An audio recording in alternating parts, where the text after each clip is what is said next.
Esse filme é mais ou menos assim, o Adam Sandler ele vai lá nos confins do universo e prova um ponto: bastava fazer terapia. O Astronauta é um filme do Adam Sandler que traz assuntos sérios e introspectivos aqui pra gente. Ele é baseado no livro de mesmo nome, escrito pelo tcheco Jaroslav Kalfar. Nessa história, a gente segue aí um astronauta que tá há mais ou menos 6 meses em uma missão solitária, e lá do espaço ele começa a analisar os problemas do seu casamento com a ajuda de uma criatura misteriosa, uma aranha, né, que se esconde em sua nave e que consegue acessar os seus pensamentos mais íntimos. Qualquer proximidade com Solaris não é mera coincidência, o livro é muito próximo com a história de Solaris e, consequentemente, o filme vai ser para com os filmes e também para com o livro original. Daí vem a pergunta, né, disso tudo aqui esse filme pergunta: é necessário um deslocamento tão extremo aos confins do universo para confrontar questões que talvez pudessem ser abordadas numa simples sessão de terapia na Terra? Quer dizer, o filme ele não faz essa pergunta. Fui eu que fiz enquanto eu estava assistindo aí o Astronauta.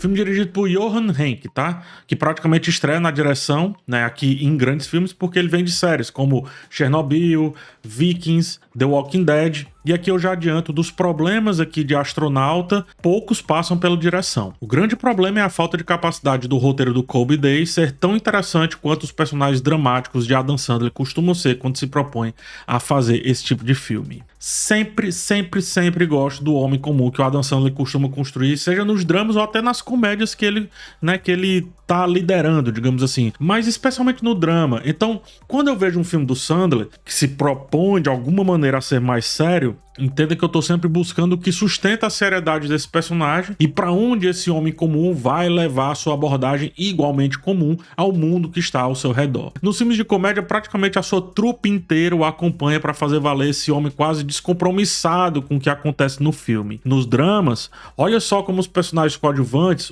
ou os conflitos impostos bagunçam a estrutura base desse personagem. E nenhuma dessas duas coisas acontece em O Astronauta. O suporte aqui do protagonista é essa aranha que, apesar da voz macia e inebriante do Paul Dano, né, um ASMR eu diria, o texto nunca consegue ir além do senso comum quando seres igualmente comuns, mas nesse caso de mundos e realidades diferentes, se encontram. Não funciona porque não traz nada que faça esse homem normal transcender essa estrutura básica. Não faz o arquétipo comum que o Adam Sandler coloca nos seus personagens se justificar a chegar até aquele ponto que você, em vários outros filmes, já deve ter sentido. Cara, faz sentido o Adam Sandler estar nesse papel dramático. Eu entendi porque só esse bobo poderia fazer esse papel nessa situação. Aqui em O Astronauta não tem isso.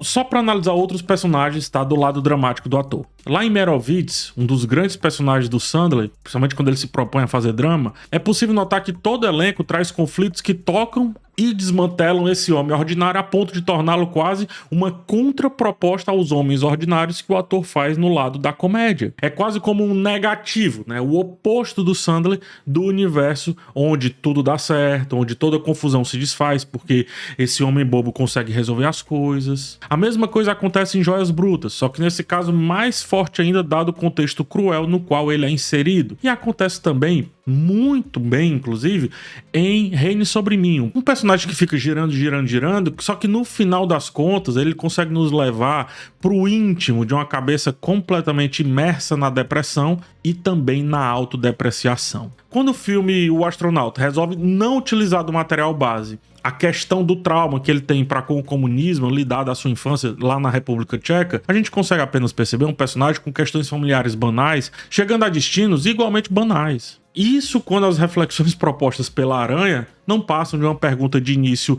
muito bem feita, mas que, assim, não vai muito além de uma pergunta para começar uma conversa numa sessão de terapia com um psicólogo, uma psicóloga que seja. Eu acho que é gastar muita alegoria para dizer pouca coisa. Eu tenho a impressão que quanto maior a alegoria, a reflexão também tem que ser tão grande quanto. E aqui a alegoria é muito grande. Pô. Tem um homem e uma aranha conversando.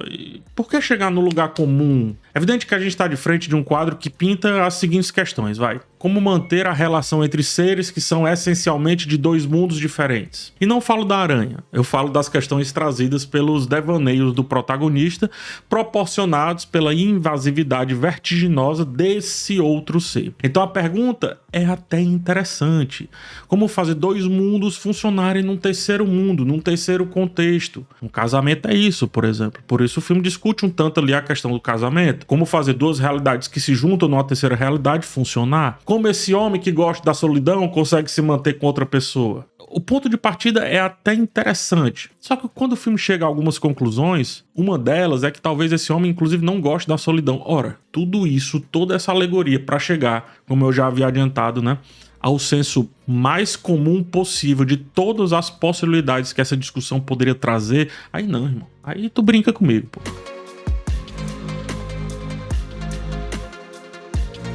No mais, tecnicamente falando aí da narrativa, é um filme que demora a chegar nos seus temas ali, na centralidade dos temas. Fica cozinhando, fica colocando água a conta-gotas para encher uma panela e nem tem essa água toda. Mas a gente fica prestando atenção, porque vai que tem essa água toda para encher essa panela. E vai que quando enche essa panela, olha que maravilha que aconteceu, nem tem água suficiente. Então quando chega nesses pontos, aí piora, porque as conclusões, como eu já disse, são qualquer coisa menos interessantes. Ainda assim, eu sempre vou gostar de ver esse personagem do Adam Sandler, mesmo quando ele não funciona. Parece que o Sandler é um The Sims que você arrasta para contextos diferentes e ele tenta de alguma forma se manter do mesmo jeito, né? Aí ele vê que não consegue e se encontra numa espiral de confusões e a coisa fica interessante, né? Que pena que não conseguiram fazer isso aqui com ele, né? Mas ó, até nesse filme ele vai de qualquer jeito, sabe? Ele vai vestido como se ele tivesse vestido em casa. Ah, tem que fazer um filme, então vou ali fazer um filme e tudo. Enfim, seria interessante ver o Adam Sandler no espaço com uma aranha cheio de devaneios, mas o texto não consegue, ô nojo. Há filmes que conseguem atingir isso de maneira muito mais elegante, muito mais intensa. Lunar, de Duncan Jones, é um exemplo disso, mas sobretudo, eu já falei aqui, Solaris, que é visivelmente referenciado aqui desde o livro base, na verdade, né?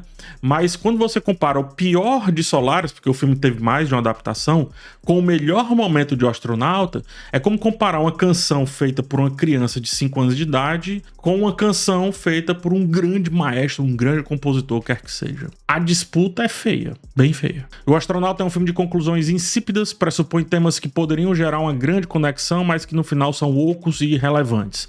São um grande vazio, como o espaço ao redor do protagonista. Até mesmo um filme protocolar como Perdido em Marte alcança conclusões muito mais intensas do que O Astronauta, que, repito, tem um ator que sabe fazer esse tipo de personagem chegar a grandes questões. Mas não dessa vez, não nesse contexto, não nesse filme.